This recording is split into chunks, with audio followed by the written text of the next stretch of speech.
Yep, salut les guys. Aujourd'hui, on a reçu une petite commande, mais qu'est-ce que c'est? On va le savoir tout de suite.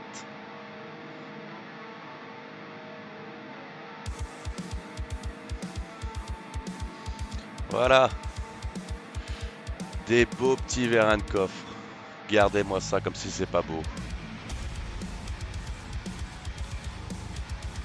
Ils ont l'air de très bonne facture.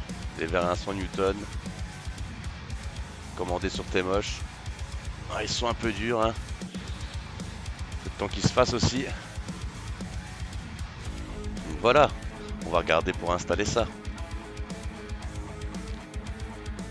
Donc là, on a placé les pattes pour voir si tout se passait bien déjà.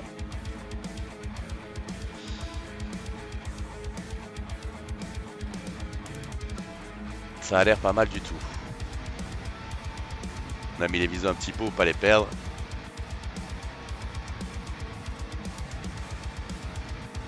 Pour le placer, ne placez pas n'importe comment. Il faut tester. Il faut le mettre de manière à ce que l'arrière du vérin, cet endroit-là, soit à l'intérieur. Sinon, quand vous allez fermer, ça va venir buter contre. Et du coup, le coffre ne se fermera pas. Il faut au moins que ça soit en dessous du niveau du coffre.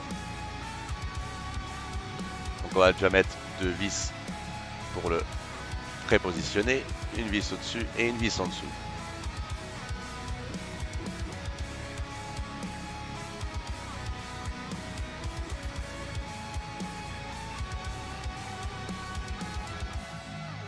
Maintenant, on va démonter le vérin des pattes pour pouvoir fixer le reste.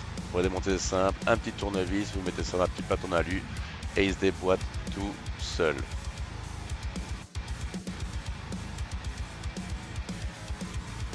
Maintenant qu'on a fixé tout, on va fixer les autres pattes de la même manière de l'autre côté. On va mesurer à l'intérieur du coffre pour reporter sur la face avant exactement les mêmes trous qu'on a fait avant pour qu'ils soient identiquement positionnés de la même façon. Voilà, toutes les pattes sont fixées de chaque côté au même endroit.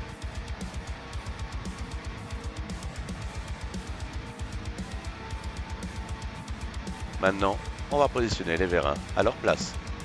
Pour la position simple, ça se clipse tout seul. Clac. Il n'y a qu'à pousser, ils se remettent facilement.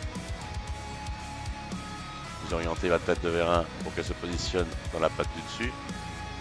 Et vous leur clipsez aussi.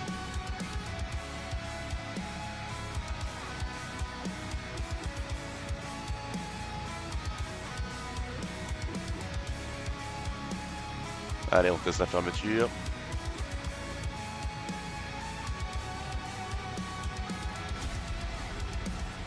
Easy. Bon, finalement, on a viré les deux pattes du dessus. Pourquoi? Parce qu'elles se plient tellement les vérins sont assez costauds. Donc ce qu'on a fait, on en a mis qu'un seul et d'un seul côté. J'ai réutilisé la patte du dessous que j'avais mis de l'autre côté et je l'ai remis sur le dessus. Vu qu'elles sont plus costauds, au moins le vérin ça bouge pas. Et là comme ça le montage est nickel. Donc les deux c'est pas vraiment utile parce que de toute façon avec un il y a largement assez. Et ça fait un peu de force et du coup le coffre est compliqué à fermer. Mais au moins là il est bien fixé, ça tient bien et on est tranquille. Et ça risque pas de plier. Allez, n'hésitez pas à mettre un petit pouce bleu. Ouvre-toi. Monsieur Super! Go, go, gadget.